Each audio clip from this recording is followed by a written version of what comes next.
को अपनी जान कहते हैं, मोहब्बत की इसी मिट्टी को हिंदुस्तान कहते हैं। सुप्रभात। कार्यक्रम में उपस्थित सभी शिक्षक एवं मेरे प्रिय भैया बहनों, मैं हिना कक्षा 10वीं की छात्रा आज आप सभी से अपने कुछ विचार साझा करना चाहती हूँ। जैसा कि हम सब जानते हैं कि हमारे तिरंगे में 3 रंग होता है। पहला केसरिया जो शक्ति का प्रतीक और साहस का प्रतीक होता है, दूसरा सफेद जो शांति का प्रतीक होता है और तीसरा हरा जो हरियाली का प्रतीक होता है। इसे हम अपने देश की राष्ट्रीय भक्ति और उन जवानों को याद करते हैं जिसने हमारे लिए एक बार नहीं बल्कि कई बार अपना सर्वस्व लुटाया है। आज मैं आप सभी से उन्हीं की कुछ बातें साझा करना चाहती हूँ। आजादी का असली मतलब वही समझ सकता है जिसने कभी गुलामी की हो। हम सौभाग्यशाली हैं कि हमने स्वतंत्र भारत में जन्म लिया है। यूं तो आजादी की लौ 1857 में ही जल चुकी थी, जो वर्षांग बनकर 1947 को हमारे देश को आजाद कराई। इसके बाद 62, 65 और 71 के युद्धों में अपना सुहाग गंवा देने वाली औरतें जब घर के हालात ये हो जाया करते थे कि प्यार भी भरपूर गया, मांग का सिंदूर गया, प्यार भी भरपूर गया, मांग का सिंदूर गया, नन्हे ननिहालों की लंगोटियां चली गई, छोटी छोटी बेटियों की छोटियां चली गई, बाप की कमाई गई, भाई की पढ़ाई गई। ऐसा एक विस्फोट हुआ, पता ही चला नहीं, जिस्म की कई बोटियां चली गई, जिस्म की कई बोटियां चली गई।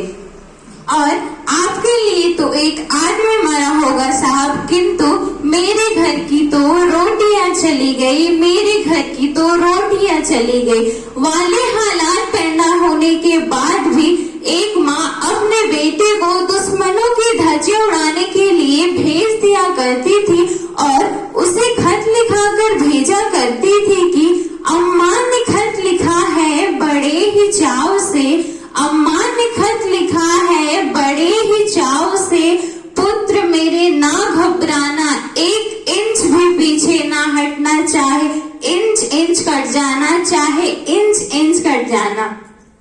तब देश बलिदान मांगता था, तब देश मर जाने को, मिट जाने को और फांसी चढ़ जाने को कहता था, किंतु आज देश मर जाने को, मिट जाने को और फांसी चढ़ जाने को नहीं, बल्कि मेरे विचारों में सच्चा देशभक्त वही है जो अपने काम को पूरी ईमानदारी, लगन और मेहनत से करे। हमारे देश का विकास तब ही संभव है जब यहाँ महिलाओं की पूजा नहीं, महिलाओं की इज्जत की जाएगी। हमारे राष्ट्र का विकास तब ही संभव है जब आप हिंदू मुस्लिम नहीं बल्कि एक भारतीय कहलाएंगे।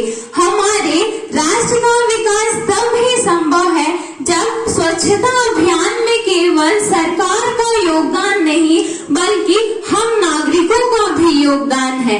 असल मायने में राष्ट्र विकास तब संभव है जब एक गरीब घर का बच्चा शासकीय विद्यालय मध्याह्न भोजन के लिए नहीं, ज्ञान अर्जन के लिए जाए।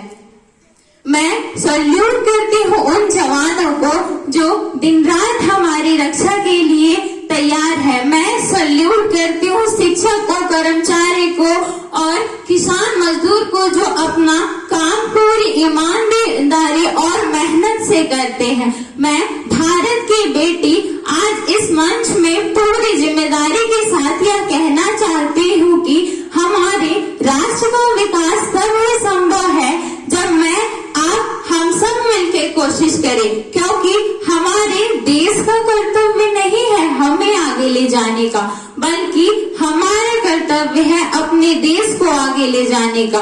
तो अंत में मैं आप सभी से यही कहना चाहूंगी कि मेरा भारत महान था, महान है, महान रहेगा। मेरा भारत महान था, महान है, महान रहेगा। होगा हौसला सबके दिलों में बुलंद तो एक दिन पाकिस्तान भी कहेगा, पाकिस्तान भी जय हिंद कहेगा। पाकिस्तान ही क्यों, पूरा विश्व ही जय हिंद कहेगा, क्योंकि सारे जहां से अच्छा हिंदुस्ता हमारा। हम बुलबुले हैं इसके, ये गुलसिता हमारा, ये गुलसिता हमारा। जय हिंद, जय भारत।